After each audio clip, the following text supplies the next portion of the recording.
तो यहाँ पे वो पोटली टंगी हुई थी जो हमें सेकंड रूम में मिली है, जिसके अंदर थोड़ा गोल्ड का सामान था। ये मेरा ड्रॉर है और ये ऐसे ओपन था और सारा सामान नीचे बिखरा हुआ था। और इसी के अंदर थोड़ा बहुत जो कैश पड़ा हुआ था वो इसमें था। जो सर क्या नाम है आपका? मेरा नाम हिमांशु सेठी है। हिमांशु जी, जी। जी। आपके घर में चोरी की वारदात हुई है कल। जी। कल क्या ऐसा सिनेरियो बना था, क्या हुआ था और कितने लोग आए थे कल के बाद? देखिए, सुबह 7:15 बजे के आसपास मैं विद फैमिली वृंदावन गया था। और वृंदावन हम लोग 9 सवा 9 के आसपास पहुंचे। और उसके बाद में दर्शन करते करते हमें 3 साढ़े 3 बज गए। और 3 साढ़े 3 बजे हम लोग वहां से वापस निकले घर की तरफ। तो 4 बज के कुछ 24 या 25 मिनट रहे होंगे कि मेरी वाइफ के पास में फ़ोन आया, जो ट्यूशन पढ़ाती हैं, ट्यूशन में जो बच्चा पढ़ता है उनकी मदर का, कि ये पूछने के लिए कि ट्यूशन से बच्चे को कब वापस लेने के लिए आऊँ मैं। हमारे घर के सामने ही वो रहते हैं।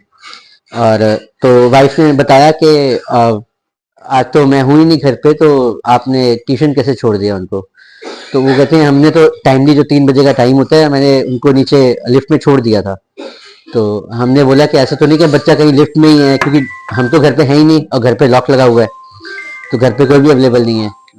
तो उन्होंने वो भागते भागते आए, क्योंकि बच्चे की टेंशन तो सब माँ बाप को तो होती ही है। तो आकर के उन्होंने देखा तो पता लगा कि बच्चा यहीं इसी रूम में ही यहीं बैठा हुआ था। तो उनका फोन आया कि बच्चा तो अंदर घर में बैठा हुआ है।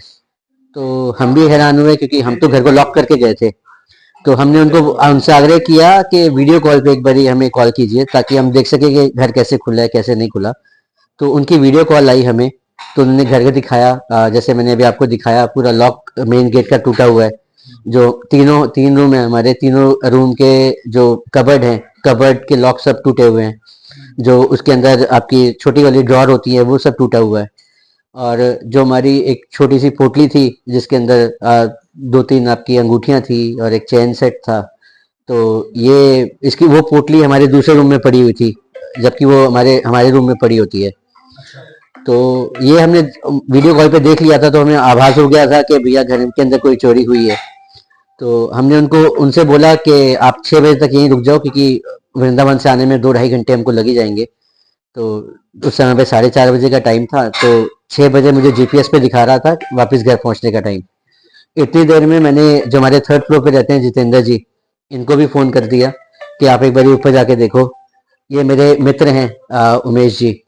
मैंने इनको फोन किया है कि राजीव जी हैं, हमारी सोसाइटी में रहते हैं। उमेश जी उस समय मीटिंग में थे, तो मैंने इनसे, दिल्ली में ही थे, मैंने इनको भी बोला, मैंने कहा आप अपना ऑफिस छोड़ो और घर पहुंचो, मेरे घर में ऐसे ऐसे चोरी हो गई है। तो मेरे आने से पहले उमेश जी और मेरे बाकी मित्र, मेरी दोनों सिस्टर्स घर पे पहुंच चुके थे। 112 नंबर पे कॉल हम लोग उन्होंने कर दिया था। तो मेरे पहुंचते ही पुलिस वगैरह भी आ गई थी। पुलिस ने वीडियो वगैरह सब ले ली थी रात को ही, डंप जो कहते हैं ले लिया था, फोटोज एंड वीडियोग्राफ। और मेरा भी बयान उन्होंने वीडियो में रिकॉर्ड किया था कि क्या क्या हमें सामने उस समय पे लगा कि जो जो मिसिंग है हमने उनको बता दिया था। तो लगभग कैश है और आपका गोल्ड है। और एक मेरी वॉच है, वो जो आपकी ब्रांडेड वॉच होती है, वो है, वो मिसिंग है। इसके अलावा लैपटॉप यही सामने पड़ा हुआ था, मोबाइल पड़ा हुआ था, उसको हाथ नहीं लगाया उन्होंने। और पूरा उन्होंने मेरा बेड को खोला है, पूरी तसल्ली से रैकी कर, मतलब पूरा देख कर गए गए हैं सामान। तो उनको और कहीं कैश मिला नहीं, कैश या कोई भी और गहना मिला नहीं। तो गहना और ये कैश मेजरली किया है हमारा। लगभग अमाउंट की बात करें, एक अमाउंट में तो कितने का गोल्ड होगा और कितना कैश था? और कैश ज्यादा नहीं था, जो 10-12 हजार रुपए घर में रखा होता है वो था, प्लस दिवाली के जो सिक्के वगैरह होते हैं जो हमारे पुश्तैनी जुड़े हुए गोल्ड हैं। की कीमत जानिए टोटल लगभग। गोल्ड की कीमत लगभग 4-5 तोले का होगा। जो तो ज्वेलरी थी चार पाँच। 4-5 तोले के आसपास होगी। तो तोले का 1.25 लाख रुपए मेरे ख्याल से आज रेट चल रहा है, तो इस हिसाब से 5-6 लाख के आसपास का होगा। ये भी आपका अंदाजा है? ये भी अंदाजा है जी। अच्छा। तो जी। जब ये सारी वारदात हुई जी। तो उसके बाद पुलिस को सूचना दी थी? हाँ, पुलिस 112 नंबर पे हमने कॉल कर दिया था, तो वहां से पुलिस आ गई थी, वीडियो वगैरह बना करके ले गई है उस समय का सीन का। फोटोज वगैरह भी ले गई है। कुछ फुटेज हम लोगों ने निकाली है, ये मेरे मित्र हैं, ये पूरी रात इन्होंने लगाई है फुटेज इसको खंगालने में। तो उन्होंने भी निकाली है। तो अभी हम फॉर्मली पुलिस में जाएंगे कंप्लेंट फाइल करने के लिए। तो जो भी फुटेजेस वगैरह हमें मिली हैं अपने एंड से, और जो भी फोटोज वगैरह हमारे पास में है, वो हम पुलिस को शेयर करेंगे। तो देखते हैं, बाकी उम्मीद है कि पुलिस इसके ऊपर एक्शन लेगी। गेटेड सोसाइटी होने के बाद भी अगर इस तरीके की कोई वारदात होती है, तो ये सोसाइटी के ऊपर भी एक मार्क है कि गेटेड सोसाइटी होने का मतलब भी वही होता है कि सिक्योरिटी होनी चाहिए। तो ऐसे कोई अनजान बंदा अगर आया है, कोई घुसा है, तो अलार्मिंग सिचुएशन है ये इस समय पे।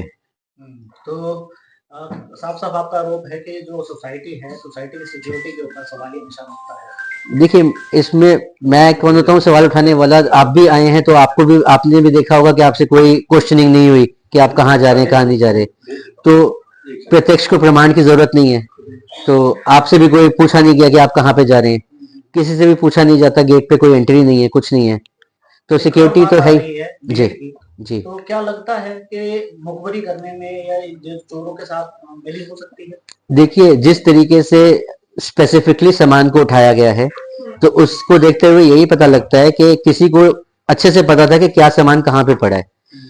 और अमूमन क्या होता है कि घर के अलावा, घर के बंदों के अलावा, एक मेड ही ऐसी बंदी होती है जो घर में एंट्री करती है, जो घर में 2-3 घंटे रहती है काम करते समय, और उसको उस समय पे पता होता है कि क्या सामान कहाँ पड़ा है।